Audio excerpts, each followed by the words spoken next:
প্রিয় দর্শক, এমন একটি দুরূদ শরীফের কথা বলবো, জীবনে একটিবার হলেও এই দুরূদ শরীফের আমলটি করবেন। নবীজি সাল্লাল্লাহু আলাইহি ওয়াসাল্লাম ওয়াদা করে বলেছেন, এই দুরূদ শরীফের আমলটি যদি আপনি করতে পারেন, পৃথিবীর মধ্যে সবচেয়ে সুখী মানুষ আপনি হবেন। কোনো কিছুর অভাব অনটন আপনাদের কাছে থাকবে না। টাকা পয়সা, ধন দৌলত, মান সম্মান সবকিছু আল্লাহ রাব্বুল আলামিন আপনাদেরকে দিবেন। যারা অসুস্থ আছেন তাদেরকে আল্লাহ তাআলা সুস্থ করবেন এবং পৃথিবীর মধ্যে আল্লাহ আপনাকে সম্মানিত করে দিবেন। আল্লাহু আকবার। এবং এই পৃথিবী থেকে যখন আপনি চলে যাবেন, তখন কবরের মধ্যে যাওয়ার পর নবীজিকে দেখিয়ে জিজ্ঞাসা করা হবে, এই ব্যক্তি কে? তখন নবীজিকে আপনি কবরের মধ্যে দেখে চিনতে পারবেন ইনশাআল্লাহ। কবরটা হবে খুবই ভয়ঙ্কর। নবীজিকে যদি আপনি না চিনেন, আপনার স্থান হবে জাহান্নাম।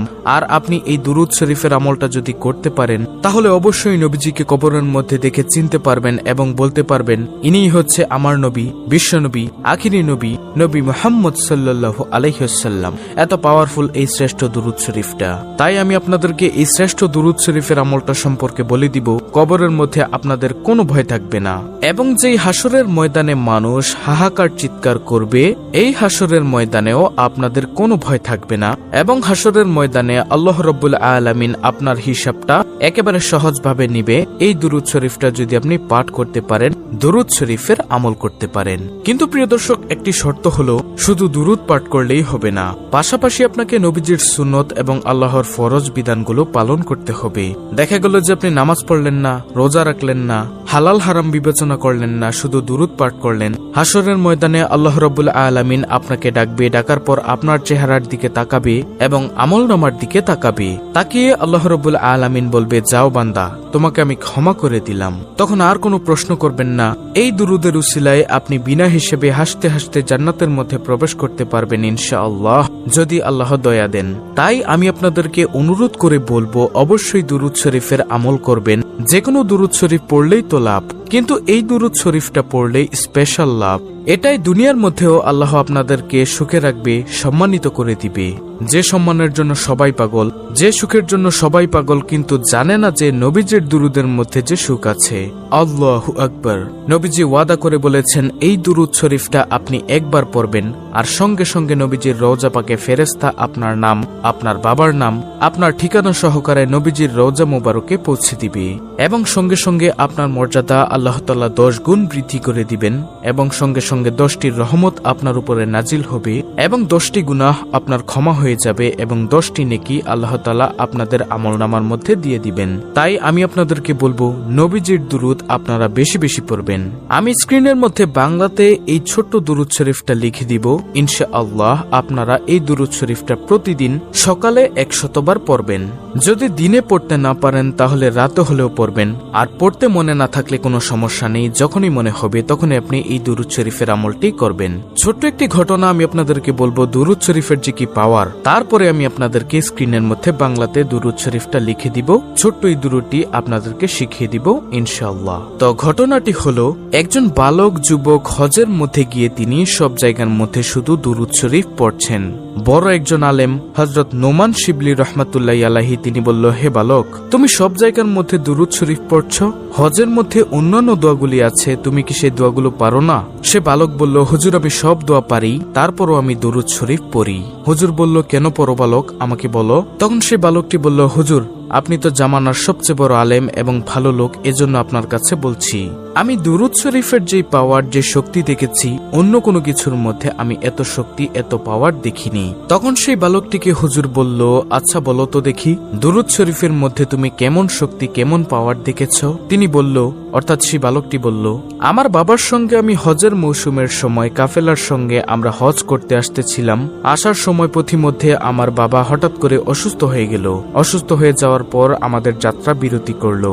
সেখানে আমরা অবস্থান করলাম আমার আব্বু অসুস্থ দেখে। তো আমার আব্বু অসুস্থ দিনের দিন এবং সময় সময় বাড়তেই আছে। এজন্য আমাদের কাফেলার মধ্যে আমাদের সঙ্গে যারা ছিল, এক দলের মধ্যে তারা বলল, হে বালক, তুমি তোমার আব্বুর খেদমত করো, সুস্থ হলে তুমি রাস্তা দিয়ে চলে এসো, আমরা চলে যাই মক্কাতে হজ করার জন্য, তোমরা আস্তে আস্তে আসো। তখন সে বালক বলল, আমাদের কাফেলার লোকগণ সবগুলো চলে গেল এবং আমি আমার আব্বুর খেদমত করছিলাম। হঠাৎ করে আমার আব্বুর অসুস্থ আরো বেড়ে যায় এবং হঠাৎ করে দুনিয়া থেকে বিদায় নিয়ে চলে যায় মারা যায়। তারপর আমি দেখলাম হুজুর আমার বাবার চেহারাটা কালো কুচকুচে হয়ে গিয়েছে, বিগড়ে গিয়েছে, খারাপ হয়ে গিয়েছে। আমি দুশ্চিন্তায় পড়ে গেলাম, হায়রে এমন একটি জায়গার মধ্যে, মরুভূমির মধ্যে আমার আব্বুর এই অবস্থা, আশেপাশে কোনো মানুষও নেই। যদি কোনো মানুষ দূর থেকে এসে দেখে আমার আব্বুকে এভাবে খারাপ চেহারা হয়ে গেছে, বিকৃত কালো হয়ে গেছে চেহারাটা, তখন মানুষ কি মনে করবে?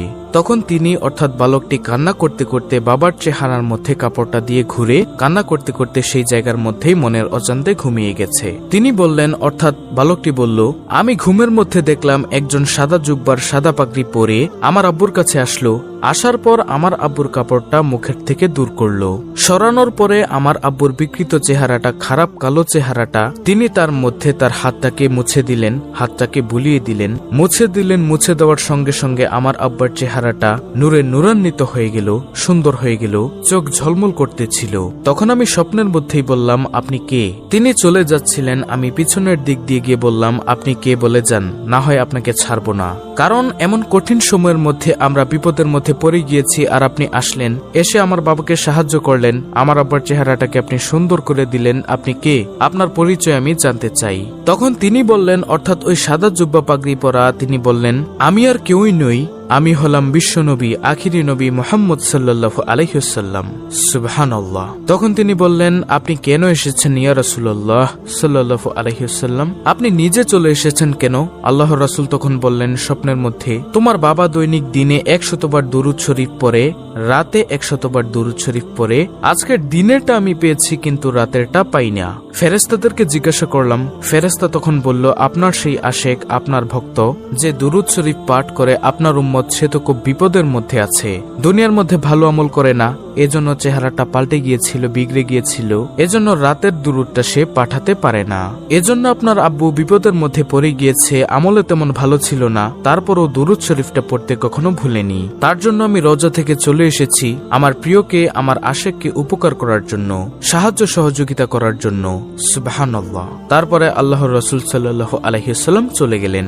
এরপর সেই যুবক বলল যে, হুজুর আমি এরপর থেকে বুঝতে পারলাম দুরুদের মধ্যে যে কি ফজিলত, কি বরকত। এরপর থেকে আমি দুরুদ শরীফ পাঠ করি। প্রিয় দর্শক, এখন কথা হলো যে কোন দুরুদ শরীফ পাঠ করলে আপনার মর্যাদা বেড়ে যাবে, সওয়াব পাবেন।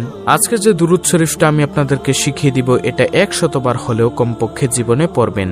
যদি পারেন প্রতিদিন পড়বেন, যদি না পারেন আপনার যখনই মনে চাইবে তখনই এই দুরুদ শরীফটা পড়বেন। প্রিয় দর্শক, আর সেই দুরুদ শরীফটা হলো, আল্লাহুম্মা সাল্লি আলা মুহাম্মদ কুল্লামা যাকারাহুয যাকিরুন ওয়া কুল্লামা গাফালা আন যিকরিহিল গাফিলুন। প্রিয় দর্শক, আমি আবার বলছি, দুরূদটি ভালো করে শুনুন, স্ক্রিনশট নিয়ে নিন। আল্লাহুম্মা সাল্লি আলা মুহাম্মদ কুল্লামা যাকারাহুয যাকিরুন ওয়া কুল্লামা গাফালা আন যিকরিহিল গাফিলুন। খুবই পাওয়ারফুল একটি দুরূদ, আপনারা প্রতিদিন 100 বার করে হলেও পড়বেন। যে কোনো সময় মনে চাইলে এই দুরূদটি পাঠ করবেন। টাকা পয়সা, ধন সম্পদ আপনার চতুর্দিক থেকে আল্লাহ রাব্বুল আলামিন আপনাকে দিয়ে দিবেন ইনশাআল্লাহ। অত্যন্ত গুরুত্বপূর্ণ একটি ভিডিওটি ভালো লাগলে অবশ্যই চ্যানেলটি